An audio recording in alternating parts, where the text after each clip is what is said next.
WhiskyJason here, whiskey from the viewpoint of an American in Germany tasting rare and exotic whiskeys. And today I have a Benromach 21-year-old. Yay! So, very beautiful packaging, at least if you're in Asia is what I'm going to say. Especially look at this, whoa, red. I think it's like a 1969 Stingray Corvette, white on the outside and then red on the inside.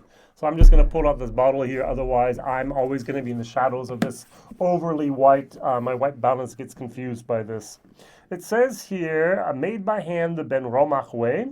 We are a traditional Speyside distillery owned by a family of whiskey lovers intent on making single malt the right way. So if you take a look at the website, there's basically zero information on there about the history of Benromach. Interesting. You can write your own history when you are Gordon MacPhail and you buy a distillery. That's what they did in 1993. It took them 5 years of restoring and refurbishing and restoring and rebuilding to actually have a working distillery. In 1998, they actually started distilling single malt whiskey. 2020, 1998, this is one of the very, very first batches that they had from back then. So this is the first time that they could actually offer a 21-year-old Benromach. I and Benromach are not friends. They use actually 15% ppm, parts per million of phenol. That's the smokiness of the peat. And then they have heavily peated whiskey. They also do for a couple weeks a year. So this actually says here, we keep things simple. Our small team of distillers rely entirely on their expertise and senses to make the finest handmade whiskey. Speyside single malt, matured exclusively in first casks with a subtle smoke character. And it takes just 4 ingredients: barley, water, yeast, and I would have said cask, but no, they said a human touch. People. It's become second nature to us. All our casks are hand-filled, individually weighed, stenciled by hand, and stowed in our traditional dunnage warehouses. Why? Because at Benromach, we believe making whiskey by hand guarantees genuine character. 43%, by the way. Now, I paid 149 euros for this bottle. I've seen it in Germany now for 129, and I've seen it for 159. So there's a pretty wide gap there of the different possibilities that you can actually have here. This was used, they used first fill sherry, and they used first fill bourbon casks for this, and Gordon MacPhail they actually did a redesign. I thought it was about 5 years ago, and now they have the new redesign. This is whiskey base number 165551. And what do you think of the new redesign? My friends over here in Germany say it looks like a supermarket whiskey now because of the label with the white and the red. They like the other design a lot better. I don't care. I just know that it's definitely for the Asian market is what they're looking to go for instead. Oh, I forgot to pour it. I'm sorry. Now, Benromach and I were not the best of friends, as I mentioned, because of the peatedness, the lightly peated 15% here. So on the nose, I get caramelized almonds at a state fair. So you put that caramel and the sugar in there, you put the almonds and you bake them, and you put them, or bake them, you stir them in that big pan and you get caramelized candied almonds. With a little bit of a smokiness towards the end. Imagine you were in a room and someone actually tried to burn a newspaper, not wood, newspaper. And that smoke of newspaper being burnt, bam.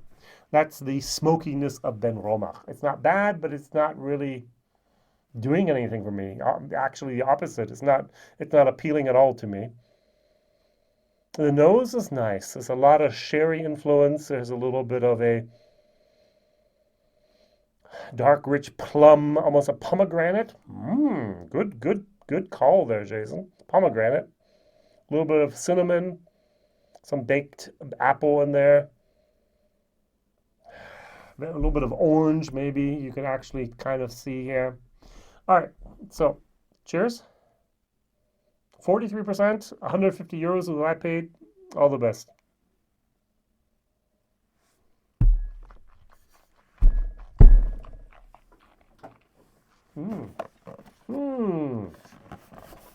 My comparison whiskey is going to be a Highland Park 18-year-old. I basically have the feeling that the first fill casks of bourbon and the first fill sherry casks were not harmonized in a very good way. And I have the feeling as if the battle of these two casks had continued on into my mouth. There's a lot going on, and there's a lot of fighting. And there's no harmony. There's no call to unison. It's if it's each and every individual note is trying to, like a bar room fight with 20 people in there. There's a lot going on, and it's not all pretty. It's got some black pepper. The smoke's it's still in the background. It's still the paper burning smoke. A little bit of the oranges, a little bit more of a red apple. The almonds and the candied almonds gone on the palate. It's there still on the nose, but not on the palate.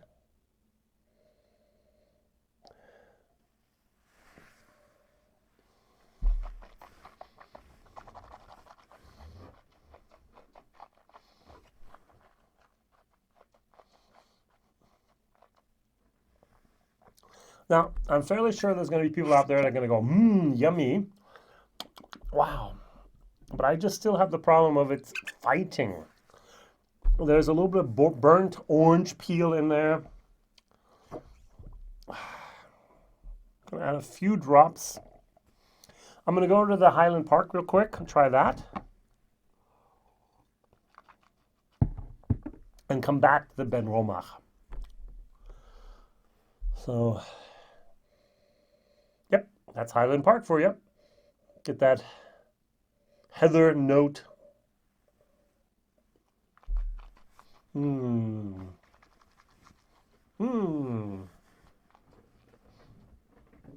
Now, to be honest, I don't love Highland Park.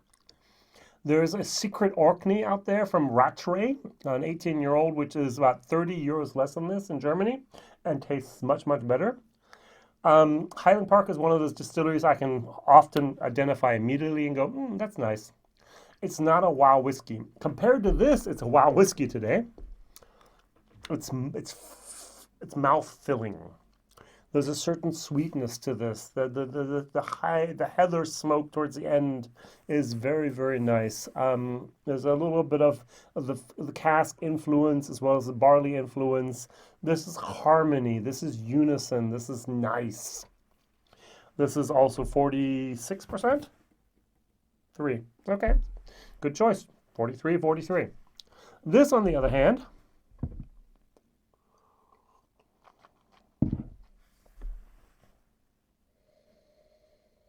nose is much better than the palate.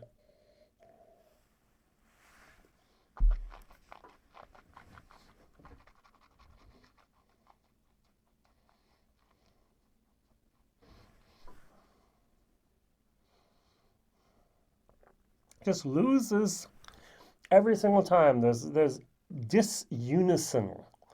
There's no harmony. There's more of a fight going on over here, and it's getting more and more of a tart type of bitter note. I'm going to give this whiskey, in my German review I gave it a D. Somewhat harsh. It's a C- minus whiskey.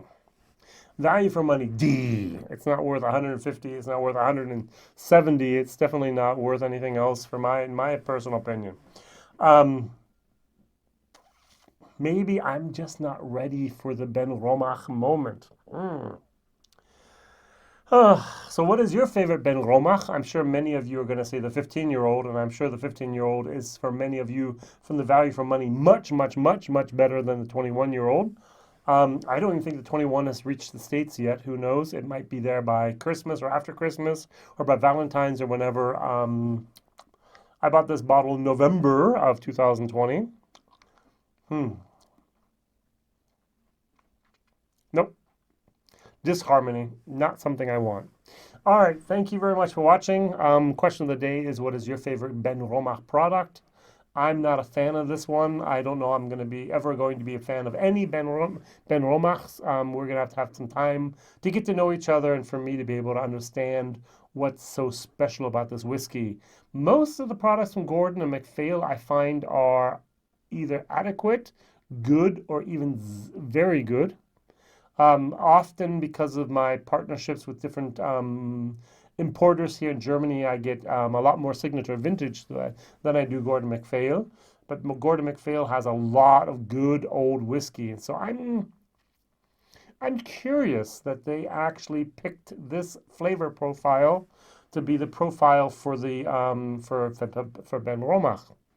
Apparently, I'm out of sync with their company vision and their philosophy of whiskey. So sorry to hear that. Thank you very much for watching. Please like, subscribe, tell others about this crazy guy over here in Europe tasting rare and exotic whiskeys.